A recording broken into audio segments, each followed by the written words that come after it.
Hey, fantasy football friends. We're going into week 9 of the NFL season, and this is a very special edition of your Waiver Wire Weekly because the trade deadline is upon us. So, this is the trade deadline special because with that, a lot of changes happen, and let's see what the fantasy impact is going to be in our Waiver Wire Weekly, which is brought to you by Stronghold Financial because, like a Pro Bowl offensive line, Stronghold Financial is protecting you against life's risks, just like I am protecting you against making the wrong waiver wire choice. So let's get to it.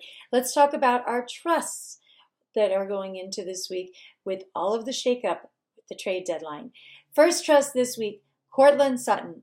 Now, Courtland Sutton has been getting some work in on the Denver Broncos, but now that Demaryius Thomas has been traded to the Houston Texans, he's going to step in as that number 2 receiver. Now, it's a big boost for fantasy value for Sutton because he actually led the Broncos in receiving yards this past week, week 8. So it's great news. So he's going to be one of the most attractive names on the waiver wire. So I want you to make sure that you get in early on that pick for him. He's instantly going to get a plus matchup this week against the Houston Texans. Isn't that interesting? Because Demaryius Thomas is there now, and now we move Courtland Sutton into that number 2 receiver. And that Texas secondary is a little banged up right now, so it could be a really great plug and play going in for Courtland Sutton. So he's my first trust this week. My second trust this week is somebody I've actually had my eye on since the draft. I've liked this receiver quite a bit, and I've been waiting for it to have a breakout, and he finally did. And that's the Panthers wide receiver, DJ Moore. He caught 5 of 6 targets this week for 90 yards, plus he added another 39 yards on the ground. So with Torrey Smith out, he was able to really capitalize on that. And Torrey Smith, I don't know what his prognosis is just yet, if and when he's coming back. But I think DJ Moore was really able to shine and show what he's capable of. And I think that the Panthers are going to give him some more opportunities in that offense. And he's got a great matchup going into week 9 against the Buccaneers. We know how bad that defense is and how great the wide receivers have been doing against them. So he is my other trust.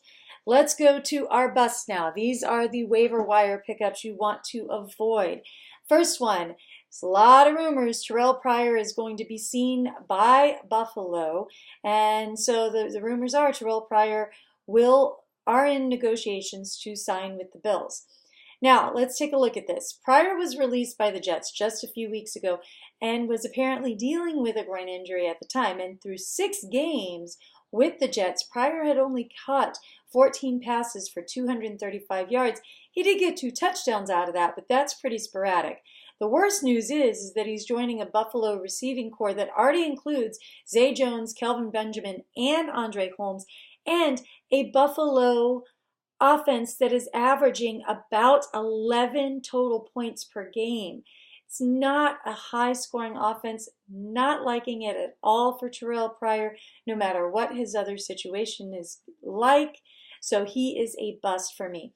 Second one, this guy on the tight end. I know we ache for tight ends, and people are going to be picking him up because he had a good game this week, and that's Jordan Thomas of the Houston Texans. He caught 4 targets, 429 yards, and 2 touchdowns. So it looks great in the stat line as far as fantasy points are concerned, but not when you take a little bit of a deeper look at it. You know what? He got some extra time this week because the lead tight end, Ryan Griffin, was missing the touch-up. That particular matchup, but don't be fooled by this. The Texans do not use their tight ends. They do not use their tight ends. Before last week, Thomas had a high of 3 targets, which occurred in week 2 for 1 reception. Doesn't inspire a lot of confidence. The Texans use their wide receivers a lot. They do not use their tight ends a lot.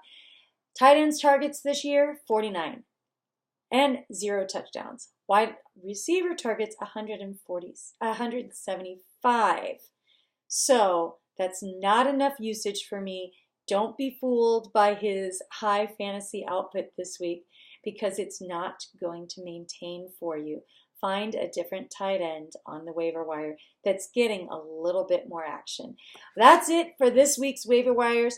If you have any questions about the waiver wire, feel free to drop those down below. I'm happy to answer those. Also, don't forget to tune in on Thursdays to the Daily Blender with Jeffry O'Brien. I'm on there every week on 1580 The Fanatic and on Pure Sports with Jeff Bloom, Team 1010. Both of those links are down below. And then, of course, throughout the week and on Sundays on The Sweat from DraftKings. You can also follow me on Twitter for all the latest news and advice for your sit-start questions. And I usually will post as well when I'm going on The Sweat for DraftKings. So if you have any other questions, drop them down below. Otherwise, I'll see you next week.